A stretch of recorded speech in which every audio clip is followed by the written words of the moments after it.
আমি দেখতে চাইলাম শয়তানটা কই। 40 পাউন্ড মিশরীয় পয়সা লাগলো জাদুঘরে ঢুকতে।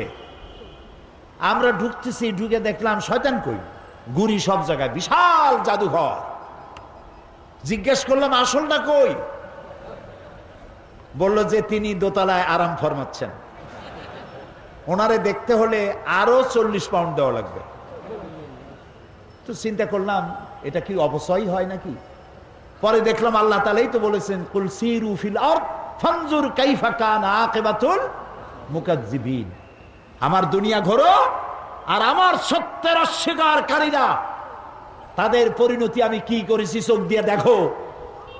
তো আল্লাহই তো কইছে দেখতে যাই, দেখে আসি। যাই দেখলাম গ্লাসের বক্সের ভিতরে মিস্টার ফেরাউন চিতই শুয়ে রয়েছে।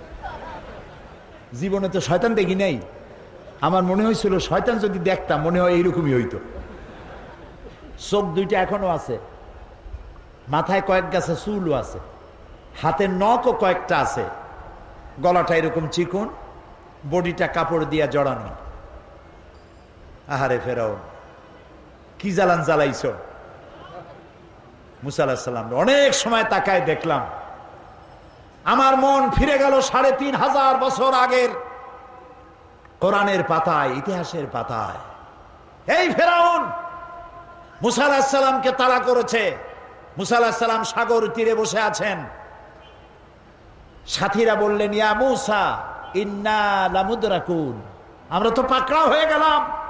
সাড়াশি আক্রমণ 3 দিক থেকে আমাদেরকে ঘেরাও করেছে, পালাবার তো রাস্তা নাই। মুসা আলাইহিস সালাম বললেন, কাল্লা, কখনো নয়, কখনো নয়, রব্বি সাইয়াহদিন, অবশ্যই আমার আল্লাহ আমার পথ বের করে দিবেন। সুবহানাল্লাহ, এত আস্তে কইলেন। এর নাম নবীর ঈমান। আপনারা কি ভয় পান? কত দলে জোট বানাইলো, এটা ভয় পাওয়ার কোনো কারণ নয়। মুসলমানদের জন্য আল্লাহ তাআলা যথেষ্ট। আলাইসাল্লাহু বিকাফিন আবদাহ, আল্লাহ তাআলা বলছেন আমি আমার বান্দার জন্য যথেষ্ট নই? আরে বেটারা কও, অবশ্যই যথেষ্ট। আবার জোরে বলো। মুসা আলাইহিস সালাম বললেন, ভয় পাইও না, আমি যার গোলামি করি তিনি আমারে পথ করে দেবেন। মুসা আলাইহিস সালাম লক্ষ্য করলেন, হঠাৎ করে সামনের দিকে দরিয়া ফাঁক হয়ে গেছে, পানি প্রাচীর হয়ে গেছে, মাঝখান দিয়ে রাস্তা তৈরি হয়ে গেছে সাগরের মধ্য দিয়া। মুসা আলাইহিস সালাম তার দলবল নিয়ে রওনা করলেন। মাঝখানে এসেছেন ফেরাউন তার দলবল নিয়ে। দরিয়ার পাশে এসে দেখে, মাশাআল্লাহ, এ তো গ্র্যান্ড ট্রাঙ্ক রোড। ও মনে করছে ওর বাজানের তৈরি করে রাস্তা। দলবল নিয়ে ঢুকলো। ও যখন মাঝখানে, আল্লাহ মুসা আলাইহিস সালাম উঠাই দিয়েছেন ওপার, ঠিক জায়গা মতো গেছে। ইন্না বাতশা রাব্বিকা লাশাদীদ, এবার পাকড়াও এসে গেছে। আল্লাহ তাআলা বললেন, পানি বন্ধ কর, রাস্তা বন্ধ কর। আল্লাহর কি এত কথা বলার দরকার আছে? না। কি বলছিল? কোন? দুইটা অক্ষরের মালিক, কাফ আর নুন। কোন দেন আন দেয়ার হয়ে যায়। ফায়াকুন, ইনফিনিট পাওয়ার, সীমাহীন শক্তির মালিক, যা খুশি তাই করেন। আল্লাহর কসম, দুনিয়ার মুসলমানেরা যদি আল্লাহকে এই পাওয়ার হিসাবে বিশ্বাস করে, পৃথিবীর কোন শক্তি মুসলমানদেরকে প্রধানত করতে পারবে না।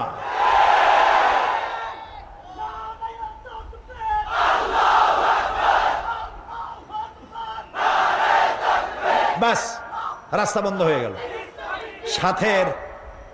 সাথী সঙ্গী যা ছিল কয়েক চুবনির মধ্যে শেষ। এখন ফেরাউন একা সাগরের উত্তাল ঢেউয়ের মধ্যে একবার নিচে চলে যায়, আবার উপরে ভেসে ওঠে। পানি খাইতে খাইতে পেট গেছে পটকা মাছের সাইজ হইয়া। পটকা মাছ বলেন না? চট্টগ্রামে কি কয় না, কি এর পুঁটি মাছ চেনে না? শোন, পটকা মানে ফু দিলে পেট ফোলে, ক্রমান্বয়ে ফোলে, খাইলে মানুষ মরে। কি কয়? পোটকাই ঠিক আছে। আর আমি এটাও বুঝি না, পত্র পত্রিকা প্রায় আসে পোটকা খাইয়ে মরছে, তারপরেও মানুষ যে কে খায় এগুলা অল্লাই যায়। পত্রিকায় দেখে যে পোটকা খাইয়া অমুক এলাকায় এতগুলো মানুষ মরছে, পোটকায় লাগছে কি, এত খান কেন?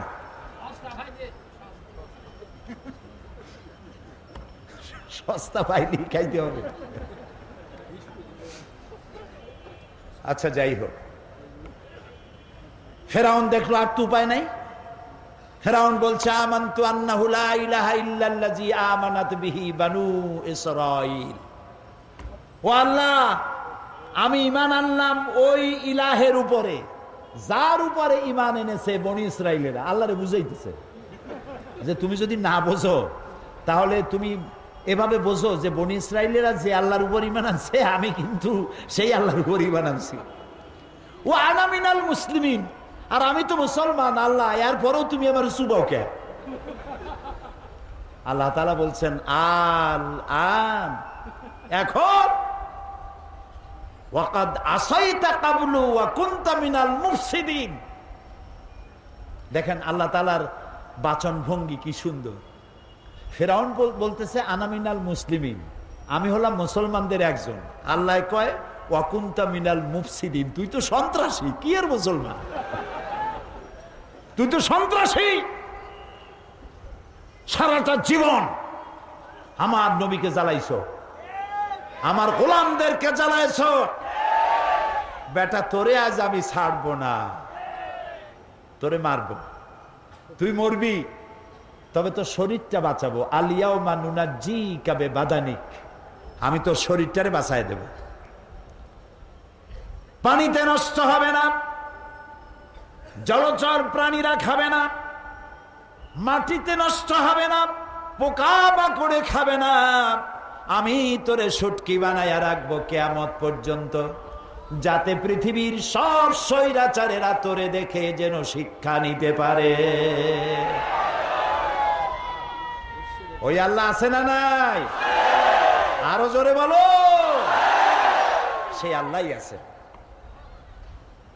বর্তমানে নব্য ফেরাউন, নব্য নমরুদ, পৃথিবীর নতুন নতুন স্বৈরাচার যারা হবে, আল্লাহ তাদের ইন্তেকাম নেওয়ার জন্য আমার আল্লাহ যথেষ্ট। ঠিক না? প্রিয় ভাই সব, চলুন মিশর থেকে ফিরে আসি বাংলাদেশে। আবার সময় হলে সেখানকার কথা আরো শোনাবো ইনশাআল্লাহ। বলতেছিলাম যে আল্লাহ রাব্বুল আলামিন, আল্লাহ রাব্বুল আলামিন এই পৃথিবীর মানুষগুলিকে ধনী এবং দরিদ্র দুই ভাগে ভাগ করেছেন। সেই ধনী এবং দরিদ্র দুই ভাগে ভাগ করে শ্রেণী হয়েছে। এই শ্রেণীগুলি